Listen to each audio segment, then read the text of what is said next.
In the sun-scorched coastal town of Usta Mohammed, Balochistan, where the Arabian Sea meets the Makran coast in a perpetual argument of turquoise and stone, Ilara Voss had spent all 25 years of her life learning how to hold herself together when the world felt like it was coming apart. The town was small enough that everyone knew your father's boat and your mother's embroidery patterns, yet large enough that strangers still arrived every few months. Traders, surveyors, musicians passing through on their way to Gwadar or Karachi.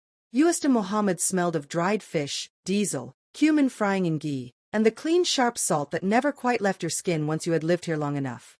Ilara's days revolved around whispers and waves, the narrow two-story bookshop her Aunt Soraya had opened in 1998 and left to her when cancer took her 6 years earlier. The building leaned slightly toward the sea, as though listening. Its wooden shelves sagged under the weight of second-hand textbooks, yellowing romance novels, Balochi poetry collections, nautical histories borrowed and never returned, and a surprisingly good selection of English-language classics that tourists sometimes bought as souvenirs. A small brass bell above the door announced every visitor with the same cheerful, slightly out-of-tune ring. Behind the counter stood an ancient wooden stool, a chipped teacup that always held lukewarm cardamom chai, and Ilara herself, dark hair usually braided and pinned back, emerald eyes that missed very little, hands that moved with the careful economy of someone who knew pain could arrive without warning. The autoimmune condition had announced itself when she was 17, first a mysterious fever, then joints that swelled and burned as though someone had poured hot oil inside them, then days when simply standing felt like wading through deep mud. Doctors in Quetta had given it a long name she could never quite remember, handed her a lifetime prescription of anti-inflammatories and immunosuppressants, and told her to avoid stress. Stress, of course, was the one thing life in a fishing town never let you avoid. She had learned to hide the worst days.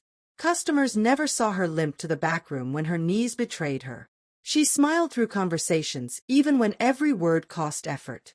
The books became her refuge and her disguise. When a child asked for stories about mermaids, she handed them a worn copy of Andersen and felt, for a moment, that she too could believe in happy endings. When an old fisherman wanted tales of shipwrecks, she found him the right volume and listened quietly while he told her about the storm of '89 that took 3 boats and 17 men, including his youngest brother. Ilara rarely spoke about Tariq, her brother who had been 9 when he slipped off the family boat during a sudden squall.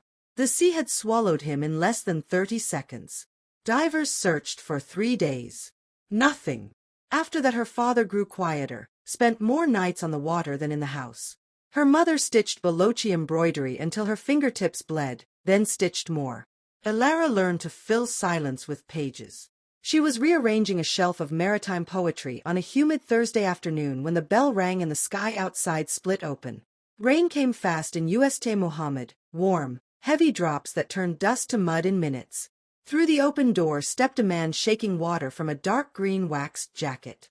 30, broad-shouldered but lean, chestnut hair plastered to his forehead, hazel eyes bright even in the dim shop light.